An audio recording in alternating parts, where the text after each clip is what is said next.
Welcome to Writers' Voices with Monica and Caroline. I'm your host, Monica Hadley, and with me is my co-host and mother, Caroline Kilborn.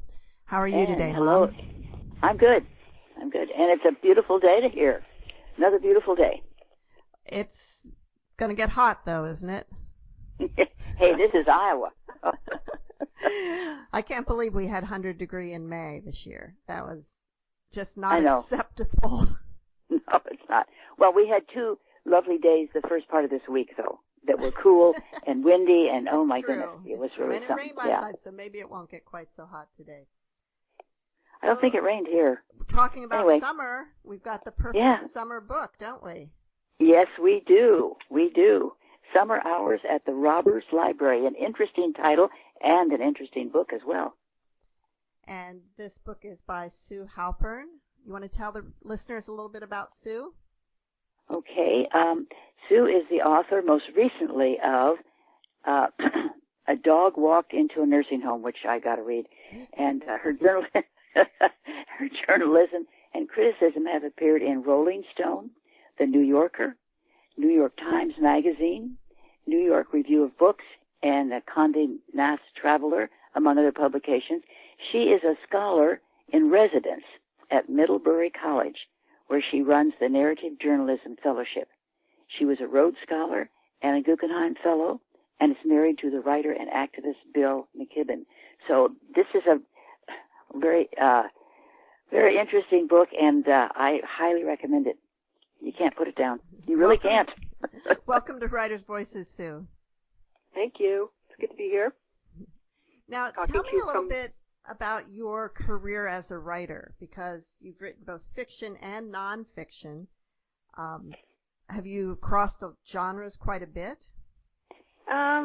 I've written 3 books of fiction and 4 books of nonfiction, and I spend a lot of my time writing journalism, doing journalism, because it's quick and it's kind of fun.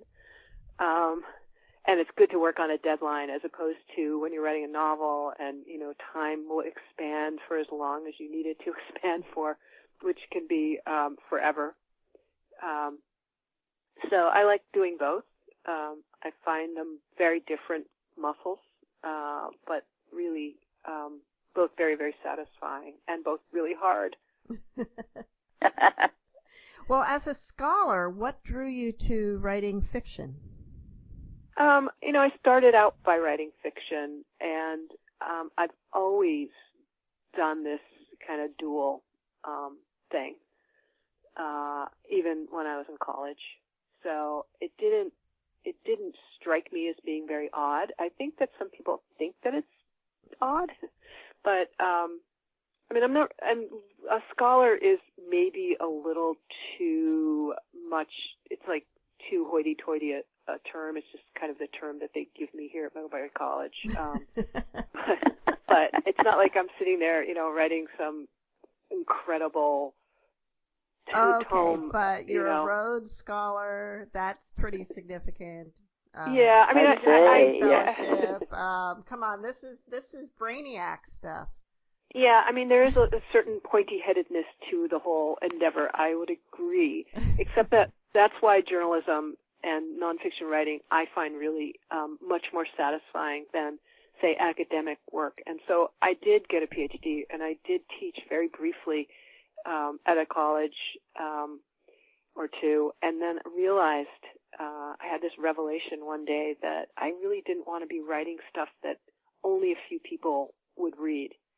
I really wanted to write things that mattered and that had a wide audience.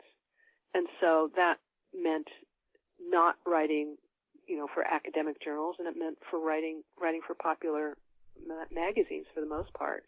And that segued into writing books, longer pieces. So it really was this attempt on my part to kind of abandon the kind of elitism and, arcane ways that academics work and kind of move into the world that we mostly inhabit, and that most of us inhabit. So where did the idea behind Summer Hours at the Robbers Library come from? It kind of came from two very different places. The first one was, so the Robbers Library is a book that's set in a library, and its main character, Kit, is a librarian. And that came about because I was living for years in a very small, very rural, and very poor community in the Adirondack Mountains of New York State. So far, far upstate New York, kind of near Canada. Very hard scrabble, very hard to farm, very hard for people to make a living. There was a lot of logging and a lot of people working at kind of seasonal jobs. And there was no library. And the town had been served by a bookmobile, and the bookmobile went out of business, and it was no longer able to make it up those roads, especially in the winter, and the Regional Library Consortium sort of took it out of circulation, and so we had no access to books. And there was a guy in our town who was on our town board. He worked in the lumberyard, and he was just really adamant that we do something, that we have some kind of access to the outside world, because it was a very isolated place. And he managed to find in the town budget $15,000, and he asked three of us, or the town board asked three of us, me and these two retired teachers, to take that $15,000 and make a library for our town out of it. Mm-hmm. And we did that. It took a lot of ingenuity and a lot of luck and a lot of magic, and it happened. And it changed, it transformed the town. It literally transformed the town. And that library, which was in the back of Town Hall and still is in the back of Town Hall, at the time when we started it, we had 3,000 borrowed books from the Library Consortium. Now that library is 4 rooms, and it has 40,000 articles in it, and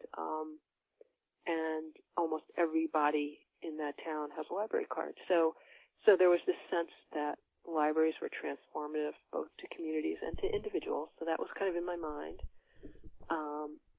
And there was a second thing that I had found really interesting when I was doing a piece for the New Yorker, and I came across this statistic which really surprised me. I was doing a story about veterans who had served in Iraq and Afghanistan, and various therapies that were being used to help them overcome PTSD. But in the course of that, I read this statistic that kind of blew me away, which was that 2 years after people who had been through some kind of major physical trauma, typically an event that caused them to lose the use of their legs, so they became paraplegics, spinal cord injury. 2 years after that, they reported that their lives were better than they had been prior to, which kind of shocked me. But then I continued to look into that, and I found that, in fact, in a lot of cases, when people go through really, really tough times and they come through the other side, they report that they have better life satisfaction, and they report that they kind of appreciate things in their world much more than they ever had, because they're much more aware of them. And so that led me to this idea that it would be interesting to write about someone who's going through something tough, and was, very incrementally going through it and coming out the other end. And I thought it would be much more satisfying to do that as fiction rather than to do it as nonfiction, because it's really hard to talk to people in the process, because when they're going through it, they don't know what's going to happen at the other end. And if you talk to them at the other end, you really don't know what the process was like. And so I wanted to imagine what that process was like and watch as Kit, the main character in this librarian, comes out the other side. And of course, the other two main characters in the book are going through their own traumatic experiences. Exactly. And so, that's something I think that's true to the human experience. I mean, everyone goes through tough times and things that are hard for them. In this case, Rusty, who's the guy who shows up at the library, has lost his job because of the economic downturn, and his whole life was kind of built around his work and really was built around making money because he was one of those banker types.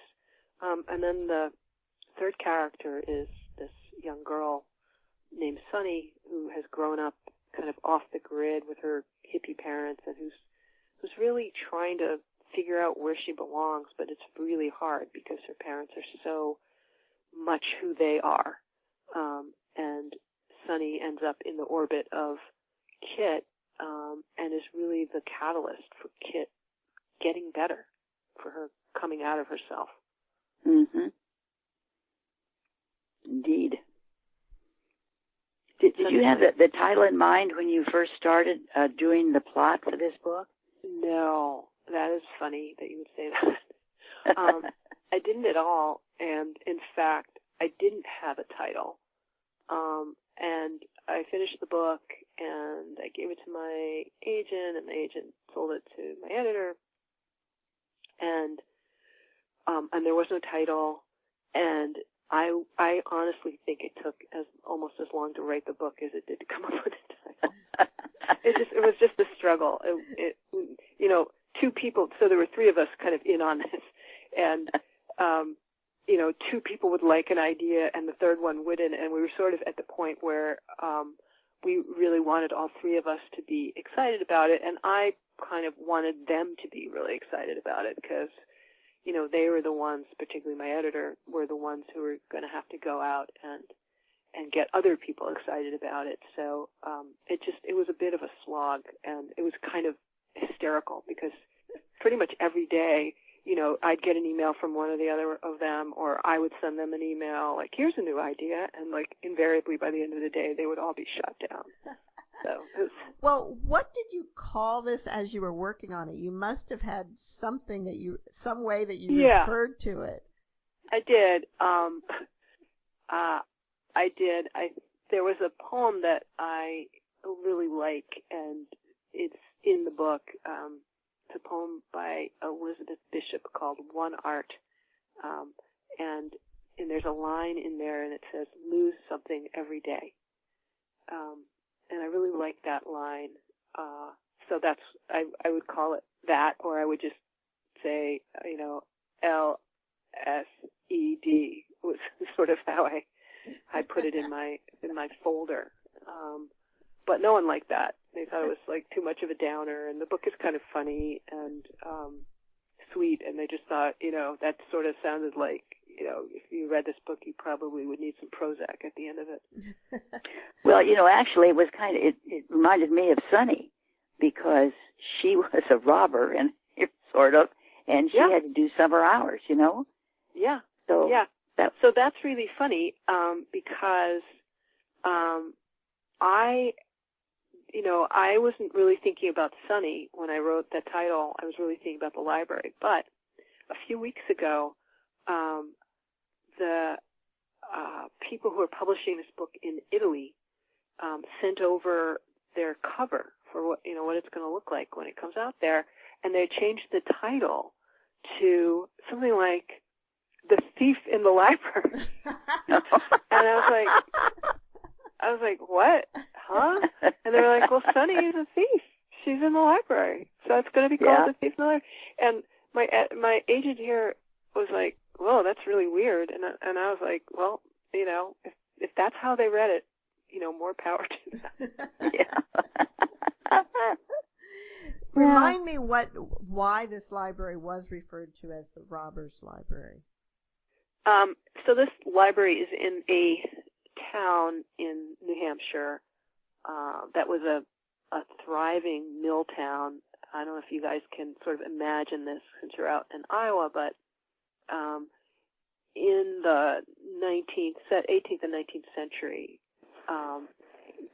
these towns in New England that were on water, and this was on a river, were big mill towns because they could, use the water, harness the water to, make things. And so there were calico mills and shoe mills and all these other mills, and these towns had lots and lots of workers who often came from like Ireland, and sort of just off the boat, and they would come and work there, and they were thriving in a way, except that most of the money was going to mill owners and the kind of the wealthy elite who were running these businesses, and one of them. Oh, and things have changed so much since then. Yeah, exactly.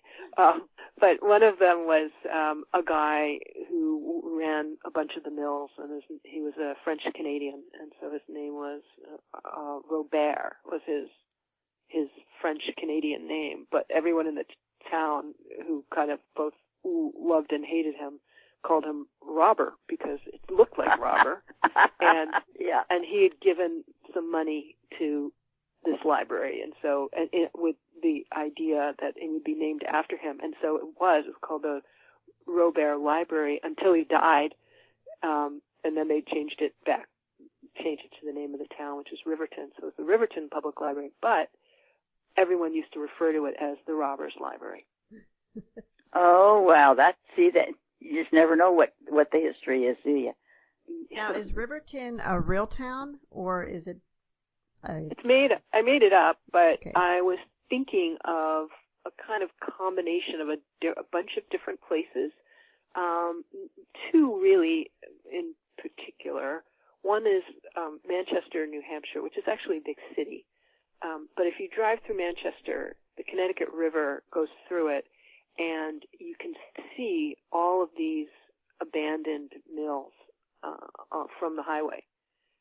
And, just massive structures.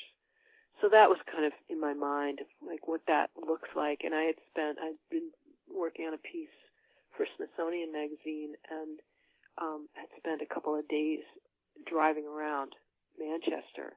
And so I had kind of what that looked like in my mind. But it was, as I say, it was a bigger city. And then I had worked on another piece for the New York Times Magazine, and this was in Braddock, Pennsylvania, which is part of the Rust Belt. It's probably a half an hour, 40 minutes from Pittsburgh, and it also has some water running through it. But its main industry was the steel industry, and there are big steel mills that are also out of business there. Mm-hmm. And this town is just totally falling apart. And it's also the place where Andrew Carnegie built his first library. And so I got to visit that library when I was doing that story. Well, so interesting because Fairfield is where Andrew Carnegie built his first library west of the Mississippi. Interesting. Yeah. So this library, I don't know what your library is like, but this library is fascinating because his goal was really to have people who hadn't had the opportunity to have a formal education be able to teach themselves and to become more engaged in the kind of life of the mind, if that. And so he had the library built such that as you left the steel mill, which is across the road,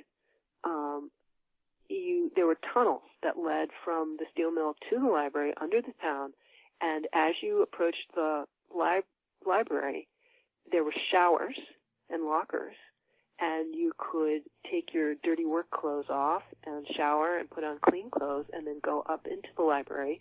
And the library had not only books, but it had a theater, and it had a swimming pool, and it had a basketball court and other indoor facilities. Oh my gosh.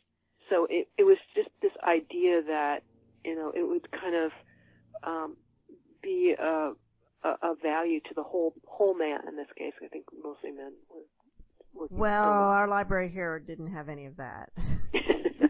No. Yeah, it was probably built much later, but there's something like over 2,000 Carnegie libraries in the world. Most of them are in the United States, but there's some abroad as well. And they really did have the effect of bringing information and knowledge to communities where people might not have, been able to access higher education. You're listening to Writers' Voices with Monica and Caroline, and our guest today is Sue Halpern, author of Summer Hours at the Robbers Library. Sue, what do you see as, obviously libraries mean a lot to you, and when you were talking about the little town that you lived in, and the bookmobile couldn't come anymore. I remember the bookmobile in the little town we lived in when I was a child in Pennsylvania, and we had a library in the town, but it was very, very small, and the bookmobile that came from the Lancaster City Library it was such a big deal to have that fresh, influx of new books every week or every 2 weeks. When I was a kid, I'm wondering, maybe you too, I always thought I'd be a librarian when I grew up. But I didn't think I would be a librarian, but I did make my parents join 3 libraries. So there was a library in our town, and then I remember we made a library at home and made my little sister and I and put pockets in the books and library cards and pretended we had a library in our house. That's kind of hysterical. I have a library in my house now, actually. All the books I have. I'm going to back up a second. Sorry. Okay, I wanted to ask you, what books did your group decide to start that library with? What did you start with? That's such a good question, because it was a very interesting place that we came to, and very interesting set of ideas that we came to. So remember I said that it was a very poor community with people doing a lot of seasonal work, and a lot of times people are on unemployment because it was the wrong season, and so it was a hunting community. There were a lot of folks who did a lot of crafts and that kind of thing. And so when we tried to figure out what we wanted our library to be like, the young man who was to be our librarian said, I don't want the library system just sending us a pile of books. That was not going to work for us, because they don't know us. And so what he suggested, and what we ended up doing, was he and I spent a month going to this place, this big warehouse where the Library Consortium had all their books. And this took some doing for them to let us do this.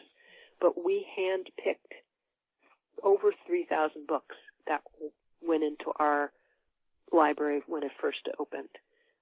And we did that because we wanted people to walk into that room and say, oh, I'm interested in this subject, or I've heard of this thing. And so we just made sure that we had things that we thought would be appealing to a wide variety of the people who lived in the town. And we did. We succeeded. You said it transformed the town. I thought, well, that had to be amazing that you were able to do that. Yeah. How did you know what to pick? Well, we knew our community, and so we knew that it was important, obviously, to get some new bestseller kind of books, but we also knew that we wanted to have romance novels and crime novels and Western novels. We knew we wanted to have books about hunting. We wanted to have cookbooks. We wanted to have books about crocheting and knitting, and we wanted to have books of patterns of things to make, and we wanted to make sure that the kids section had books that would appeal to lots of different kinds of kids, that kind of thing. So, it wasn't like we went in there thinking, we know exactly what books we want, but we knew the kind of books that we were looking for and the kind of assortment that we wanted to provide when we first opened. And the thing is that it was a poor enough town that when the original idea for starting a library was proposed to the town, it was that there would be a tax increase, and it would be something like $3 per person, because how it went. And it got shot down. People thought they didn't want to pay for it.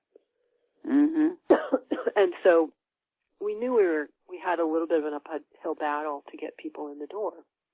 However, we ordered 500 library cards because the Library Consortium folks told us it would take about a year to go through them. There were 1,800 people in our town. And we went through those in 3 weeks. Oh my gosh. We went through another 500 by I guess 6 months in, and by the end of the year, we had given out 1,500 library cards. Well, obviously good news travels, doesn't it? Because when one person was satisfied, found something, and they told their friend, and the friend went, so that's how it goes. Yeah, and there were also a lot of people there who were related to each other, so that news traveled pretty fast. But also, what would happen is people who might not think of themselves as readers would come in with their little kids, let's say, because we had a story hour and we had a nice kids section. So they bring their children in, and while they were waiting for their kids to pick their books, they might start perusing some part of the library and say, hey, maybe I'll try this. And so we were able to kind of hook people in ways in which they might not have realized we were hooking them, and we didn't either, but they would just show up. And we also managed, with our $15,000, to buy out a video store. And the cost.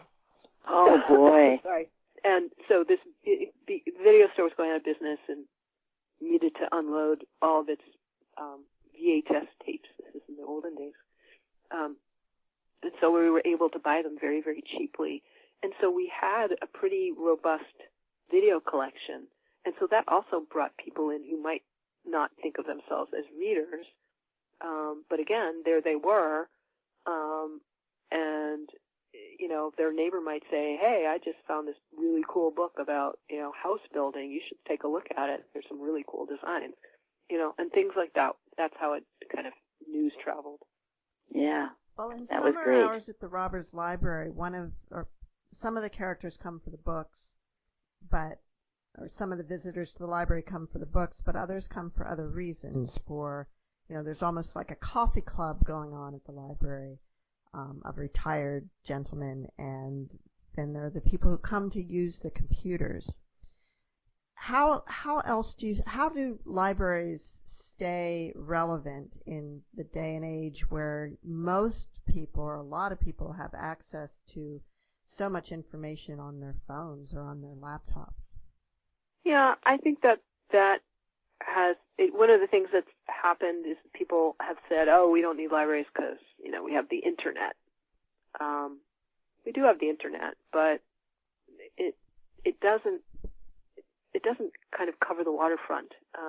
It's useful, but a lot of people like to read books that are physical. They don't like reading online. They don't like reading on their devices. They like having the feel of a book in their hand, so that's one thing.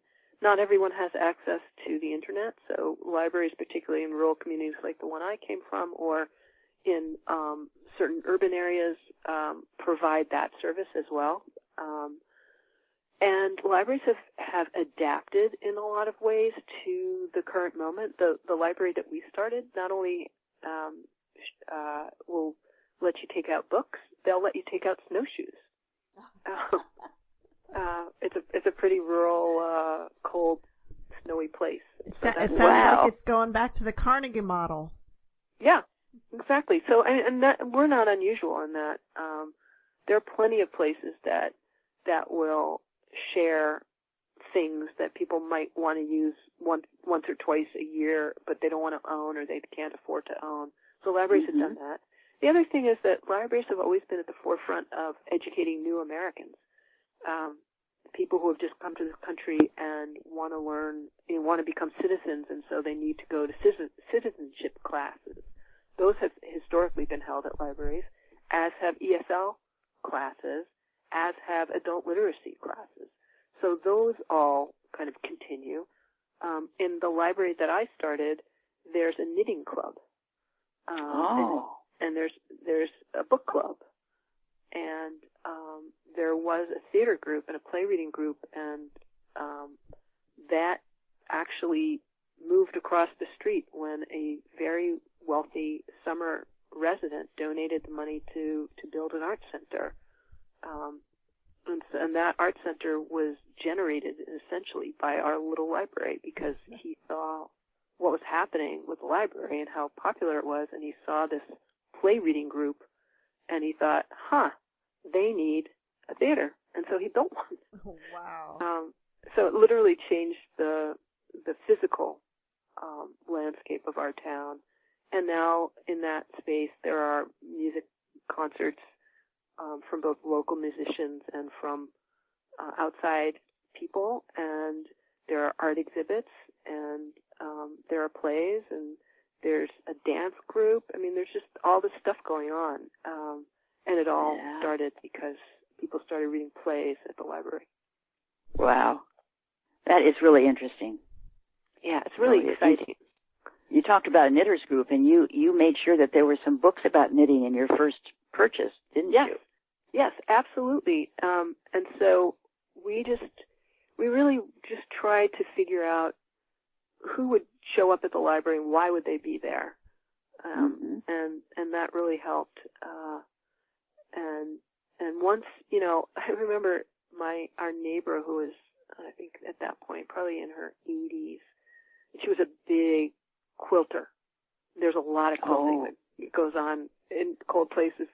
And so she was a big quilter, and she came to the library opening, and she was shocked that we had all these quilting books there.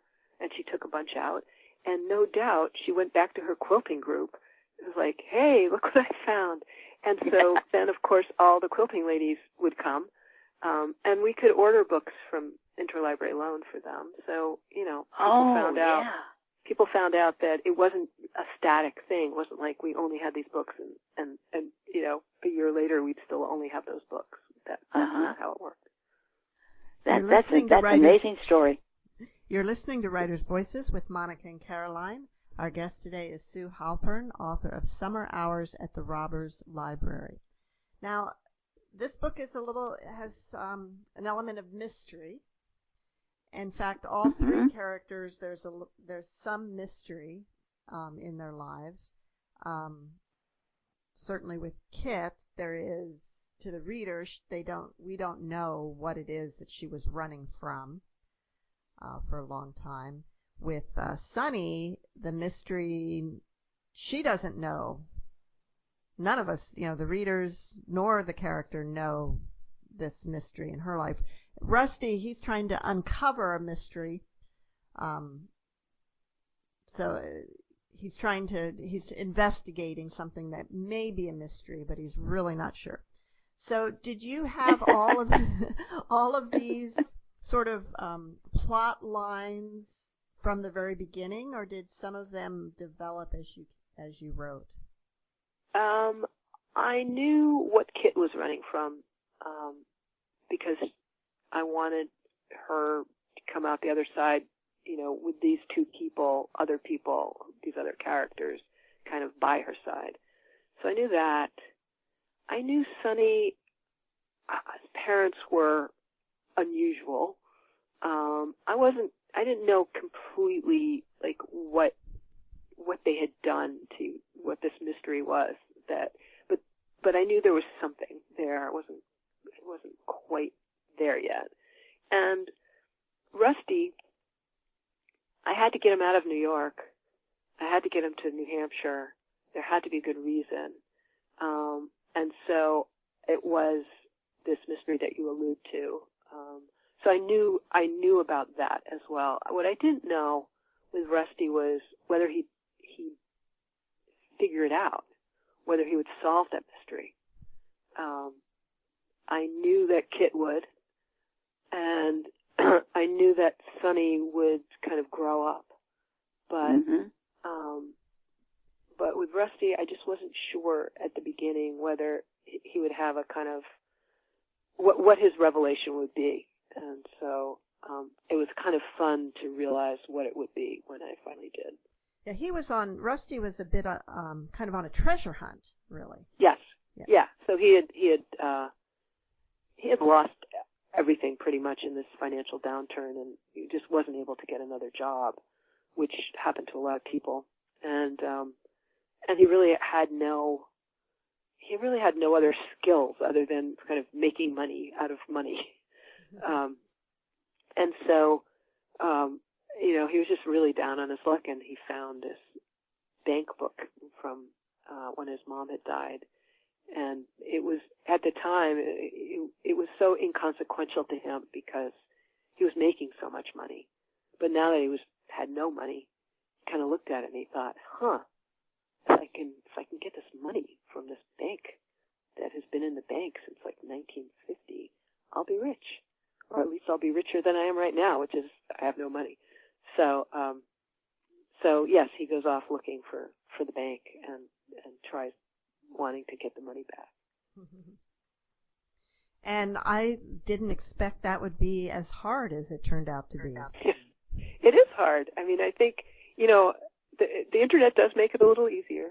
But, people, you have to apply and, this is hard to find. And in his case, in a town like Riverton that at one point had been thriving and now wasn't, a lot of the businesses, including the banks, had gone out of business. So what happens to your money then? And it's hard to sort that out. Well, even today, I mean, I had a question in my bank, and I called, and I had to speak to somebody in Idaho. Yeah, exactly. My local bank does not take calls. I couldn't believe it. That's crazy, but it is. Now, Sue, I noticed in the bio on the back cover of your book that your husband, Bill McKibben, is a fairly well-known writer and environmental activist. Sonny's parents are environmental activists to the extreme. So was your husband an inspiration for their characters in any way? That's an interesting question. Well, they are like animal activists, I would say, which he's not. Okay. So that's a difference, and they are really extreme. Yes. But I would say that in knowing Bill, I certainly have come to know a lot of people, who are kind of like those people, like Sonny's parents. Mm. They're not part of, say, the groups that he's part of, but you just sort of, it's in the air. You sort of see them. And also, I live in Vermont, which is a home to a lot of people who do live off the grid and who are vegans and who are really very serious about their kind of politics and their environmentalism. And so, I see those people. They, shop at the co-op, and so do I, for instance. And so a lot of that was just sort of percolating in my mind. But I've also read all those stories about PETA activists who go around and throw paint on people who are wearing fur and, who do all sorts of actions to bring to light, the issues that they care deeply about. So that was all in my mind, but I would say that Bill has exposed me to a wide variety of activists. So does being married to another writer make it easier for you to be a writer as your career, or more challenging? Because if you're both on deadline, then who does the dishes? I think kind of both, actually. In general, I think, first of all, it's been so long that I don't think we think of it too much, but, and it certainly was much harder when we were raising a child, because most of that fell to me, those responsibilities. But, one of the nice things is that we can read each other's work and, have kind of an in-house editor, or if we're stuck on something, have a conversation about it. So that's really, really nice. And I think that a lot of people, just don't have that, or they have to rely on their writers groups or on their friends, and maybe they feel a little, uncomfortable just saying, can you please read this right now, right this second, because I'm having trouble with it. So that makes it easier. I think the harder part is just, like coordinating schedules and, making sure that, we're not both out and about for too long a time when we don't see each other and that kind of stuff. Are you ever competitive about whose book sells more or anything like that? Well, if we were competitive about that, I would lose. So, the thing is that I'm married to a kind of freak of nature in that he writes so fast and so well so fast that if I spent much time thinking about it, which I do sometimes, but if I spent a lot of time thinking about it, I would never want to write another word. So, like, in the course of me writing one piece of journalism, he might write 10. He'll say things like, I might go out to walk the dog. This actually happened yesterday. I went out to walk the dog. I walked the dog for about half an hour. And Bill said, I just wrote this little piece for The Guardian. Okay. It's like, okay, I walked the dog, and you wrote a piece for The Guardian. I see. That's how it's going to go. So, I mean, I sort of gave up thinking in those terms because not only, is it counterproductive, but, I mean, he's unlike anybody else, I think, on the planet. And so, you just can't really compare yourself to that. I mean, I've written 7 books, which I think is a lot of books. He's written 13. It is. He's written 13, and he's on his 14th. Wow. And are all of his nonfiction? No. Actually, his first book of fiction came out last year. Oh, so maybe he was inspired by you. We were doing it at the same time, which I thought was really funny. So, no, I don't think so. I think we were just both kind of in the mood to kind of entertain ourselves. And so we were, doing that. And so that was fun. But now we're both, right at the moment, both doing some nonfiction writing. Well, I think beginning writers are like this program because they can learn from the writers. And I think they would like to know, do you have the characters formed at the beginning, or do they develop as you progress with the plot? They definitely develop, and I think that what happens is that you sort of you wind them up a little bit, and then they take on a life of their own, and so then they start talking to you. I know that there are some people who find it much easier and more reassuring to kind of come up with a very detailed outline of plot and character, and more power to them. I can't really do that. I'm not very good at that because I find that the characters want to explain themselves as the process goes along, and I feel like I need to be open to that. Someone asked me the other day sort of what the difference between writing fiction and nonfiction was, and I think that one of the differences is that in fiction, the characters talk to you, and they tell you things, and you're kind of transcribing. And in nonfiction, you're really talking to yourself. You're saying, how should I say this thing that I need to say? Sure. That is based in fact. And so that conversation is about you, and the other conversation is about them. Mm-hmm. Thank you. I appreciate that. You're listening to Writers' Voices with Monica and Caroline, and our guest today is Sue Halpern, author of Summer Hours at the Robbers Library. Sue, would you like to read from the book for us? Sure. Did you have a specific place, or do you want me just to pick? Or? Just pick. Okay. One of my favorite parts is Sunny. And I like this particular section because Sunny just makes me laugh. She's such a kind of character. I mean, that's the only way to describe her. And one of the things I did in the book was put her all in the first person so we could really hear her voice. So this is a section in the very beginning, sort of about 20 pages in. And it's her section in the first person. I'll just read part of it. So in our county, they have this thing called Kids Court, which is how I ended up at the library for summer vacation, even though I don't have summer vacation since I'm no-schooled. No schooling is what it sounds like. You don't go to regular school or follow a curriculum.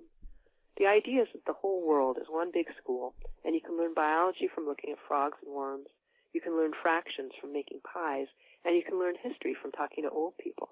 But you don't have to. You study only what interests you. No schooling is about awakening your passions and following down whatever path they lead, my mother likes to say. It's also basically my parents' philosophy of life.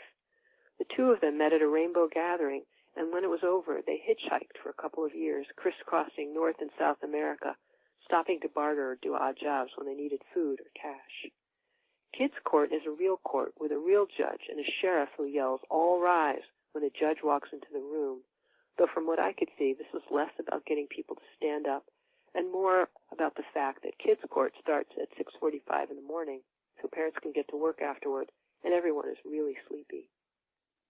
It's the place where good kids, or kids who haven't yet gone bad, are sent when they do something wrong or dumb or both, like try to slip a book down their jeans at Barnes & Noble when they're sure no one is looking. The book cost $22.95, which was $12.63, more than I had on me at the time. "Well, Solstice," the judge said, looking down at the papers on his desk before he looked at me. He was a black man with a round face and round wire-rimmed glasses, whose head was completely bald and shiny on top, and whose chin was decorated with a woolly gray beard that sprung off his face like coils of steel wool. "Sonny," I said, my right leg shaking nervously. When I'm nervous, I have a tendency to butt in. "Excuse me?" The judge frowned, making it clear that he was not pleased to have heard from me so soon. "Solstice is the name on my birth certificate," I continued, speaking quickly. "It's my official name, but everyone calls me Sonny." I smiled at the judge. He did not smile back. "Solstice," the judge began again, "can you tell me why you stole?" He looked down at his papers, squinted, and then cocked his head, the way dogs do sometimes when they're confused. "The Merriam-Webster's Collegiate Dictionary?" "Okay, easy question." "Because I didn't have enough money to buy it," I said.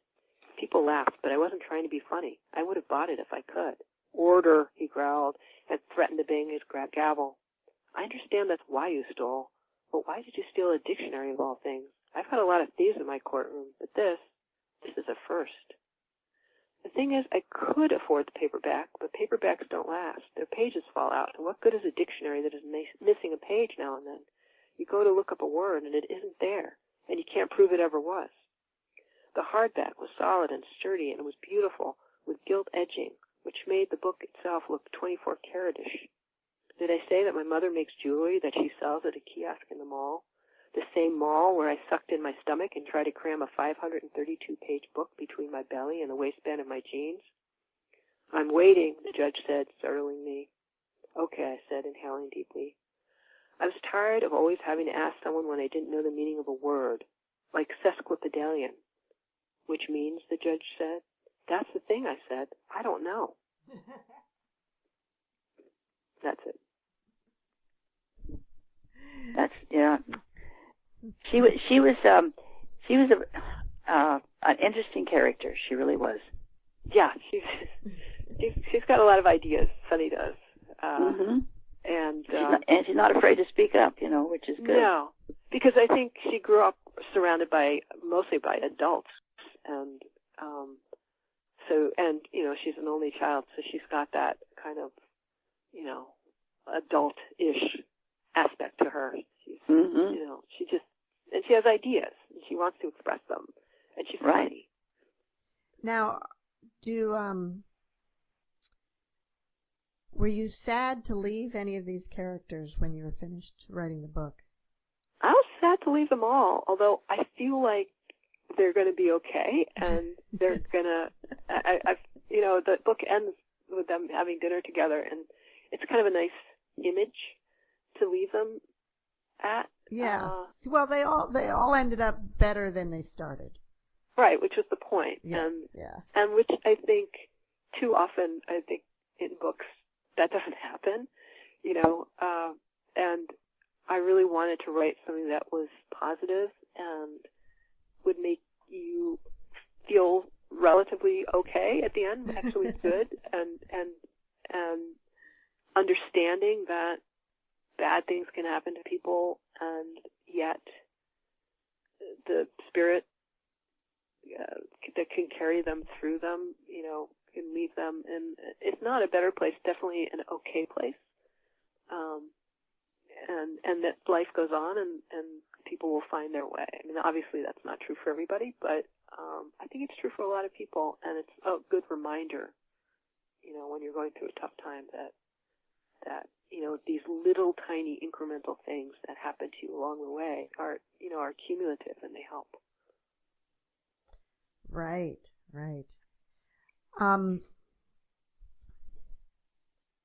It seems like for this type of book, you probably didn't have to do much research, whereas most of your other books, as looking through your website, have a lot of research involved. Yes, so true. Yes. It seems like some writers really, really love the research part, almost more than the writing part. Yeah, I am not that person, but I'm a good researcher, and because as you most noted in the very beginning, I did spend a fair amount of time going to school, and if nothing else, I think you learn how to be a good researcher. But and that's really what also being a reporter is. Being a reporter is being able to find the people that you need to talk to and find the articles and the books that you need to read. I think one of the reliefs I had at writing this book was that I didn't have to do a lot of research. I had written a book, I think 2 books before this one, about memory. And so I had to spend a lot of time learning the language of neuroscience. And I spent, I think, 5 years on that book. Oh, wow. I spent 2 years, maybe even 3 years, hanging out with this group of neurologists and neuroscientists at Columbia Presbyterian Hospital. It's a research group of about 120 people. And I just did that because I needed to learn the language, and I needed to learn kind of what they were doing, but I couldn't really learn what they were doing. I couldn't understand what they were doing until I really understood their language, which took a couple of years. How do you know when you start a project like that you're, I mean, did you have any idea that it was going to be 5 years of your life, and were you so interested in the subject that if you'd known that, you'd say, yep, I'll devote 5 years of my life to this? No and no. But different things would sort of happen along the way. For instance, in the middle of that, I realized that there was this great story staring me in the face, a story about the genetics of Alzheimer's disease. And so I pitched that story to the New Yorker, and they went for it. And so I kind of had about a 8-month detour from writing the book to doing the research for that piece and writing that piece. So, and that was a great opportunity, and I wouldn't have had that opportunity if I hadn't been on the ground in that place. And I also think, although it's true, if someone said this is going to take 5 years, I probably would have just said, forget it. I learned a ton. And it became, in a funny way, the genesis of my book, A Dog Walks into a Nursing Home, because I wondered if that was the one. Yeah. Yeah. I mean, when I had this most wonderful dog, and I decided that we would become a therapy dog team to work at our local nursing home. I thought that would be interesting for both of us. And she was pretty bored, I would say. And so this was just going to be a good thing. And when I first imagined that we would do that, I thought, well, I've spent a lot of time now with dementia patients, and I've spent a lot of time in a hospital, and I've spent a lot of time in memory care units, and I thought, we'll just volunteer to work with that population.